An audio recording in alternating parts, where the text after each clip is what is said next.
I'm Aaron from PhoneDog.com. Yeah, there's a lot of Android phones to choose from this holiday season, but there are only a few that have 4G LTE connectivity. I've got two of those in my hands right now. One is the LG Nitro HD. It's available at AT&T now for $249.99. It's packing a dual-core processor, a big display, an 8-megapixel camera, and best of all, AT&T's 4G LTE connectivity, so you can get it in one of those 15 LTE markets. Then I have the HTC Rezound with Verizon, also available now for $249.99, at least online at VerizonWireless.com. Dual-core processor here as well. Big display, 8-megapixel camera, so you can see the similarities, so you know what we do. When they look similar on the surface, we do a dogfight. But first, some love to Best Buy Mobile. When you go into Best Buy Mobile to get either of these, you're not going to deal with mail-in rebates. You walk out the door with no paperwork. It's easy at Best Buy Mobile. Let's take a look and see which one of these is the reigning dogfight champ.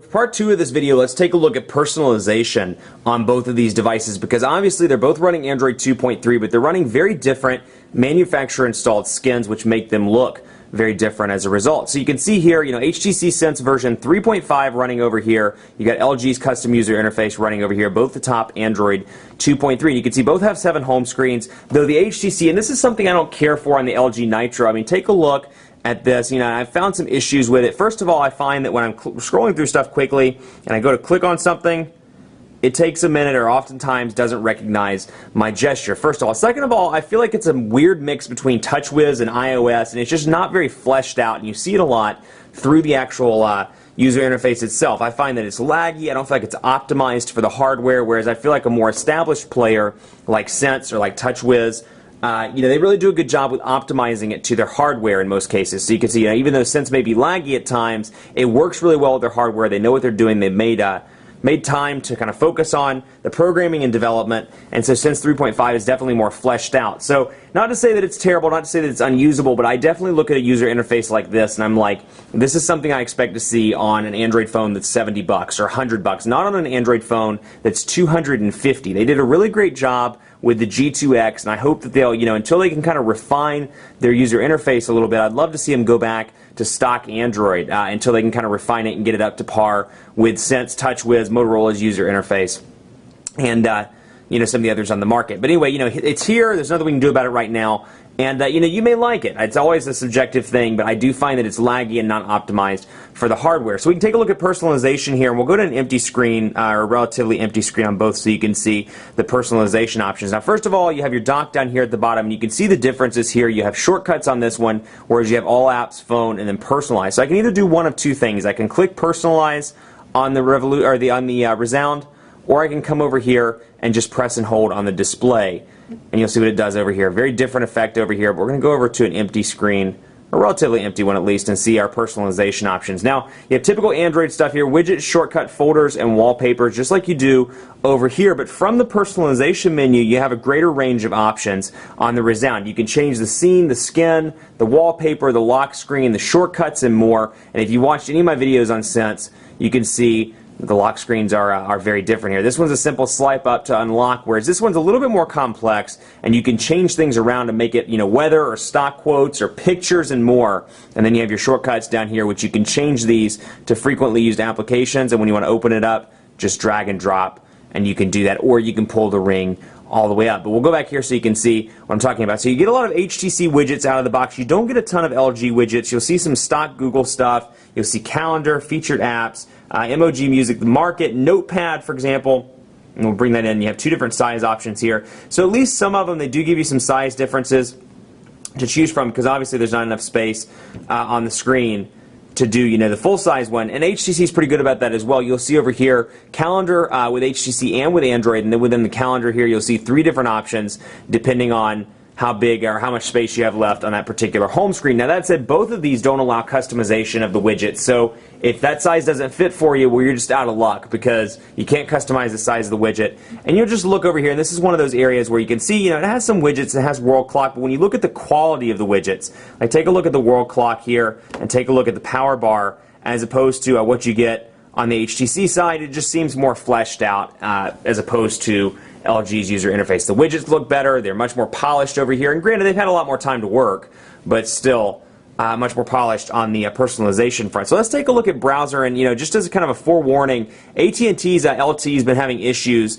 in the Charlotte area for a couple of days now, or at least the devices, my review devices. We think it may be a SIM provisioning issue, but I just wanted to give you a heads up. Don't really look at the data speeds on this because it's not indicative, at least right now, of LTE across the nation. So keep that in mind. Verizon seems to be working okay, and it would work even better if I actually pulled up the right page and didn't make spelling errors. So let me see here. I can go to phonedog.com and load that one up, and you can see PhoneDog here loading as well. Now the page is still loading, so I'll wait to do the pinch to zoom test, but you can see some differences in Sense 3.5 if you're coming from the Thunderbolt or some of these older HTC phones. First of all, you'll notice the back button and the stop button have text written below them now, and you really see that all throughout the HTC Sense 3.5 interface now. You really see like personalized below it, or all apps, you see that there's a lot of text. So we'll load this up, and I don't know if it stopped loading or if it's still working right now, but we'll try to get PhoneDog loaded up so you can take a look at what it looks like. So you can see portrait and landscape mode over here on the Nitro, and again, definitely having some network issues at the moment on 4G LTE, but you can see pinch to zoom, relatively responsive, and then I can come down here and open up separate tabs.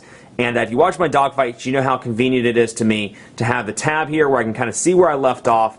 And same thing over here, pinch to zoom, relatively responsive, just a gorgeous display. And they're both nice because they're both HD displays, but just an absolutely beautiful display over here. And then of course I can do the same thing. I can go over here and hit Windows. I can see right where I left off. I can add a second tab, and then when I'm ready to go back, I can go right back and be done with it. So data connectivity having some issues, but you can see both browsers are relatively fast. So let's take a look at camera and jump into that before we do some official speed tests. And we'll see 8 megapixel cameras on both of these bad boys, 1080p HD video recording on both of these bad boys. So I'm actually going to pull over, let's see, what do we want to take a picture of? How about my Supreme Bean coffee mug that I brought into the office today. So I'm going to take a picture of this with both of these devices so you can see. Bam. And obviously, since we're doing these on the display, we're not actually importing them out. Keep in mind this is a pretty subjective test, and it's not. Take a look at both in store. Take advantage of the return policy if you're interested in either one of these devices. But you can see, just to compare the way that they look, and both, like I said, do 1080p HD video recording. You've got the option to flip the camera around to the front. You have the option to change your settings, ISO, white balance, scene mode, image size, and more. I can switch over to camcorder here, and then I can go over here and go into my gallery and take a look. So you can see it kind of brings back a stock Android look and feel here with the gallery. And that's why it's one of those things to me, I'm like, go all the way and put your skin on everything, or go home and leave it to stock Android. So I'm not sure why it's not popping up. Let's try and get that to load again. And it's loading up. And then we'll come over here to gallery on this one as well. Same effect over here with your options. You can switch the mode around. You can change your settings.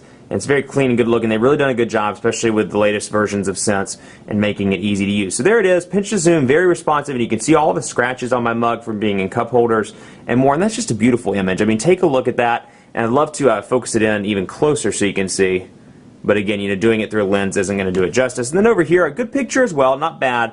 But when you look color to color, you can see the reds are much more red on the Rezound, and then overall things just look clearer. The scratches look clearer. So the camera test goes to the HTC Rezound here. And let's take a look at Quadrant Standard. While we're taking a look at that, I want to talk a little bit about battery life, because it has been pretty interesting. Battery life is absolutely pretty poor. I started to say absolutely terrible, and I was like, that's probably saying too much, but it really isn't. Battery life's been pretty bad on the HTC Rezound. It hasn't been as bad on the Nitro. Obviously, it's a bigger battery. It's a 1,830 milliamp hour battery over here, as opposed to a 1,620 milliamp hour battery. It baffles me to this day why HTC put such a small battery in their phone, when other manufacturers are doing 1,800, 1,900 milliamp hour batteries.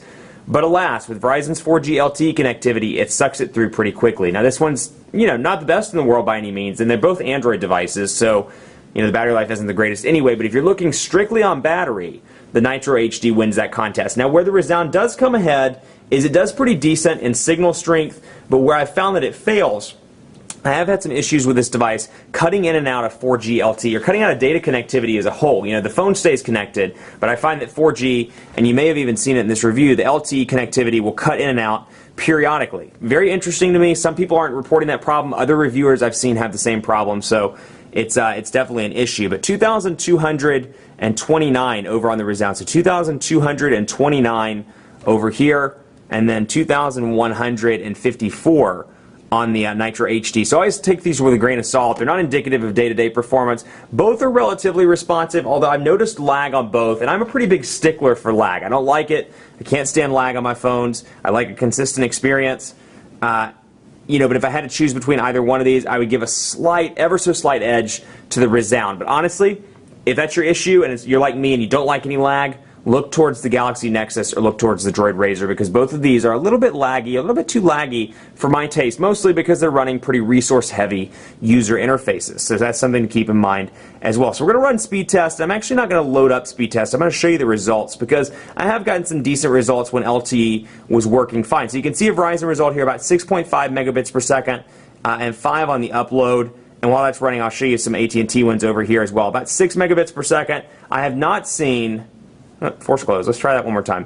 I haven't seen any of these amazing speeds other people have been talking about in New York City, 20, 30, 40 megabits per second on AT&T. What I have seen is something between kind of 4 and 8 megabits per second, with it peaking at about 10 megabits per second, depending on the time of day that I'm accessing it. Now over here, there's a Verizon cell site on the motel next to my office, or the hotel next to my office, so you can see, obviously, crazy fast speeds, 26 megabits per second, 7 on the upload. But if you're in an average area, that's what you can expect to see. 5 to 12 megabits per second on the download, 2 to 5 megabits per second on the upload. And I've found that unless you're right beside a cell site like I am, it's pretty much the same across the board. And Verizon stays pretty consistent. I find that AT&T's fluctuates a little bit more, but again, it's a pretty new network. It just came into Charlotte, and we'll continue to monitor it as time goes on. Now, both of these are decent devices, and like any other high-end device, you can't really go wrong with either one. That said, the Dogfight winner is the HTC Rezound. It just offers a better package of features. It offers Beats by Dr. Dre installed. It comes with headphones out of the box, so you think, okay, I'm paying $250 for a phone, but I get a $100 pair of Beats headphones, so really I'm only paying $150 for the phone, and I'm getting a pair of headphones in the box. So that's something, if you think about it that way, you get a better bang for the buck with the headphones, plus better display. They're both HD displays, but comparing them both, you can just see an absolutely gorgeous display here. And I'll bring it into Gmail so you can take a look. Just beautiful HD quality. And the screen, it just blows me away on the Rezound. That said, both phones are a little bit laggy for my taste, and I'm pretty particular about that, but the Rezound does win. That said, if battery life's your thing, that's one area where the Rezound falls way short. Take a look at the Nitro HD. If battery life is more of a concern to you. But in all other areas, the Rezound does a very, very good job, but it goes up against the Droid Razr and the Galaxy Nexus on Verizon this holiday season. But good phone, a nice addition to Verizon's 4G LTE lineup, and a nice addition to HTC's Android lineup on the nation's largest wireless carrier. Much more coverage to come on both of these devices on PhoneDog.com, so keep it locked on the site. Like us on Facebook, Facebook.com/PhoneDog. We're always giving away stuff. We're always on there. We're cool people to talk to. You should hit us up, Facebook.com/PhoneDog, and follow me on Twitter as well. And let me know what you think of these devices. Do you just love the Nitro, or you just love the Rezound? I always like to hear from you at PhoneDog_Aaron on Twitter and Facebook.com/PhoneDog. AB on Facebook. Thanks so much for watching, and as always, we'll see you next time.